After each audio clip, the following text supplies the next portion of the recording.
All my dear students, class 8.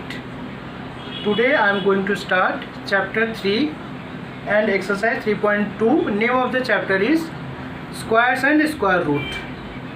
So today previous conception on the chapter square root I have already given, but today I am going to start a new chapter 3.2, new exercise 3.2.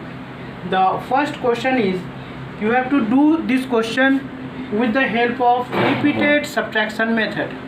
So what is the meaning of repeated subtraction method? Repeated means repeat again and again, and subtraction means subtract again and again. subtract करके इस question को perform करना है और square root का question है ये. तो मैंने एक टिप्स लिखा है for method of repeated subtraction. Method of repeated subtraction is done by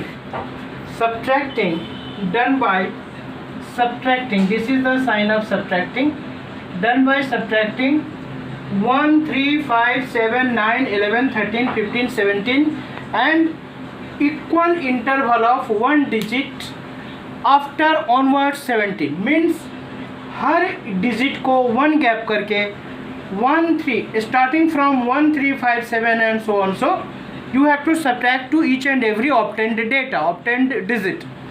तो आपका क्वेश्चन है 144. इसको रिपीटेड सब्ट्रैक्शन मेथड से स्क्वायर रूट बनाना है. कैसे बनाओगे? 144 जो क्वेश्चन है, फर्स्ट देखो डन बाई -1. तो फर्स्ट है -1, तो 144 -1 it becomes 143. This is step number 1. Now 143 मिला ना, 143 will be subtracted by 3. So 140 मिला, this is step 2. 140 minus 5, 135 मिला, this is step 3.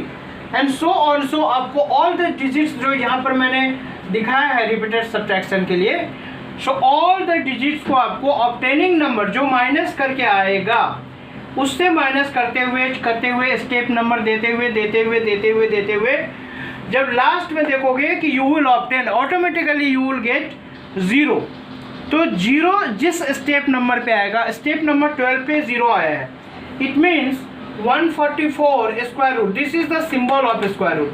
ये जो साइन मैं दिखा रहा हूँ ऐसे एरो की तरफ, उल्टा एरो की तरफ, this is the symbol of square root.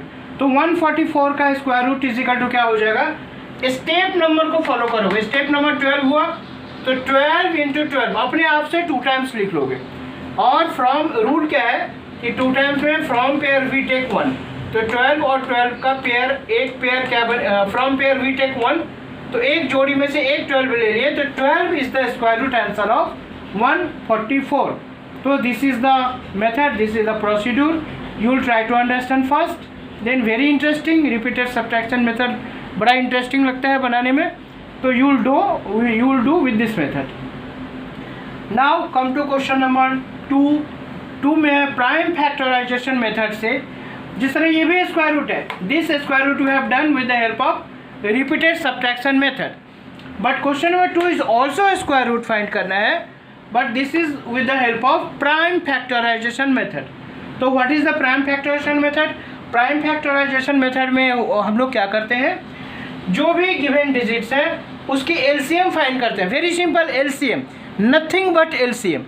LCM find करेंगे तो ये 2 से नहीं होगा, 3 से नहीं होगा, 4 से नहीं होगा. इन दिस वे कंटिन्यूसली ट्राई करते 19 पे जब आए हैं तो 19 से ये एलसीएम हो सकता है. तो 19 will divide 361, we will get 19. Again 19 can be divided by 19 only.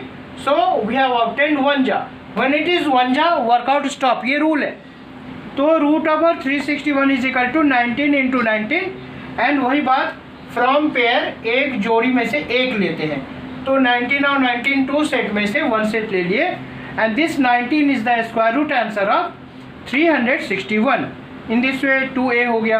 Question number 2i, ये डायरेक्ट 2 ही स्टेप में बना था. हमने एक ऐसे क्वेश्चन को लिया जो मेनी स्टेप्स आ रहा है. मेनी स्टेप्स कैसे आ रहा है? प्राइम फैक्टराइजेशन के लिए जो मैंने मेथड बताया आपको, we have to do LCM करके. देखो जस्ट सिंपली मैंने एलसीएम करते गया. When it is 1 workout stop किया, तो root over square root of 2304 is equal to जो भी एलसीएम में आंसर आया है वो स्क्वायर रूट के साइन में लेना पड़ेगा, और ऑल द डेटास को हमने ले लिया, और डेटास को स्क्वायर रूट का रूल क्या है कि फ्रॉम पेयर वी टेक 1, तो एक जोड़ी में से एक 2, फिर नेक्स्ट जोड़ी में से एक 2, in this way from each and every pair we have taken the single digit, and that digit will be in the sign of product multiply sign. तो मल्टीप्लाई साइन देते देते whatever it's calculation we have obtained, this calculation we have obtained here 48. So 48 is the square root of 2304, and this sum I have done with the help of prime factorization method. तो prime factorization method में हम लोग कुछ नहीं, simple LCM method से करते हैं. इन this वे ये क्वेश्चन भी आपको क्लियर हो गया होगा. अब आते हैं क्वेश्चन थर्ड पे. क्वेश्चन थर्ड पे है what should be the numbers by that smallest whole number what should be multiplied to the given digit so to get it a perfect square. तो 90 का हमने very simple same LCM find किया, LCM करके मिला 2 3 3 5. हमने लिखा देखो factors of 92 into 3 into 3 into 5. 3 3 के पेयर बन गया तो उसको अंडरलाइन किया. किसके पेयर नहीं बना? 2 and 5 की. तो लिखेंगे here 2 and 5 have no pairs, so 2 और 5 जिसके पेयर नहीं बना, 2 डिजिट के पेयर नहीं बना तो मल्टीप्लाई करेंगे. अगर 3 डिजिट के पेयर नहीं बनेगा तब भी मल्टीप्लाई करेंगे, 4 डिजिट की तभी मल्टीप्लाई करेंगे. इन दिस वे 2 and 5 जिसकी पेयर नहीं बना उसको मल्टीप्लाई करके we are getting 10. So 10 should be multiplied to 90. मैंने क्वेश्चन 10 90 में, अगर क्वेश्चन में गिवन क्वेश्चन में अगर मल्टीप्लाई करेंगे तो this 10 should be multiplied to 90 to get it a perfect square. तो इन दिस वे 90 जो क्वेश्चन था उसमें 10 से मल्टीप्लाई करेंगे तो वी आर ऑब्टेनिंग 900. अब 900 की फिर से जब स्क्वायर रूट फाइंड करेंगे तो सबकी पेयर मिल गया, जिस 2 और 5 की पेयर नहीं बना था. बट यहाँ आप देखो 2 की भी पेयर मिला, 3 की भी मिला, 5 की भी मिला. फ्रॉम पेयर वी टेक 1 के रूल पे चलेंगे तो 30 हुआ. तो स्क्वायर रूट ऑफ 900 30 इंटू 30 अपने आप से 2 टाइम्स लिख लेंगे, and from pair we take 1 that is 30. So actual answer will be 10 but 30. But इस क्वेश्चन का एक्चुअल आंसर क्या होगा आपका? जिसकी पेयर नहीं बना था, यानी 2 और 5 मीन्स 10 की पेयर नहीं बना था, तो 10 इसका आंसर हुआ.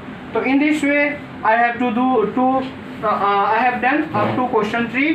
एंड आपका होमवर्क है, homework is from 1 to 3 do all. यही आपका आज का होमवर्क है.